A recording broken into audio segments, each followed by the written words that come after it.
हज़रत अबू हुरैरा रज़ियल्लाहु ताला अन्हु मौत के वक्त रोना शुरू कर दिया। सहाबाए किराम ने पूछा, ऐ अबू हुरैरा तुम क्यों रो रहे हो? ऐ अबू हुरैरा बताओ, तुम्हारे घर में कोई चीज की परेशानी हुई तो बताओ, मैं उसको पूरा करने के लिए तैयार हूं। ऐ अबू हुरैरा तुम क्यों रो रहे हो?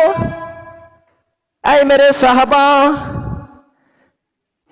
मैं मौत के डर से नहीं रो रहा हूं, मैं एक लंबे सफर पर तय होने वाला हूं, एक लंबे सफर में निकलने वाला हूं और मेरा सफर में खर्च बहुत कम है और मुझे पता नहीं कि मैं जन्नत में जाऊं या जहन्नम में। ऐ मेरे साहबा, मेरे सफर में बहुत कम खर्च है और मुझे पता नहीं है कि मैं जन्नत में जाऊं या जहन्नम में। हज़रत उस्मान गनी को देखिए, हज़रत उस्मान गनी रज़ियल्लाहु ताला अन्हु जो है कब्र के पास बैठ करके इतना रोते, इतना रोते, इतना रोते, उनकी आंखों के आंसू दाढ़ी पर आकर के जमीन पर गिर जाती, जमीन तर हो जाती, जमीन भीग जाती, आंखों के आंसू से जमीन तर हो जाती, जमीन भीग जाती।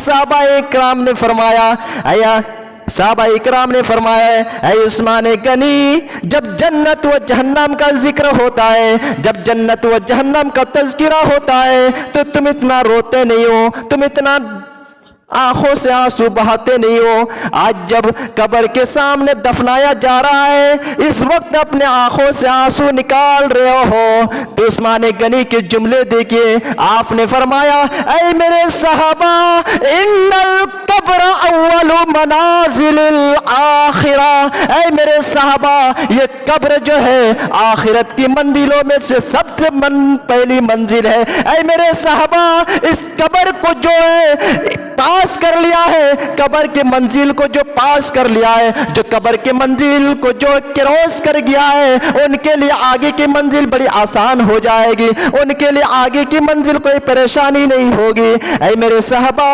इस मंजिल को जो पार कर लिया है, जो पास हो गया है, उनके लिए आगे का रास्ता बड़ा आसान हो जाएगा, बड़ा आसान हो जाएगा।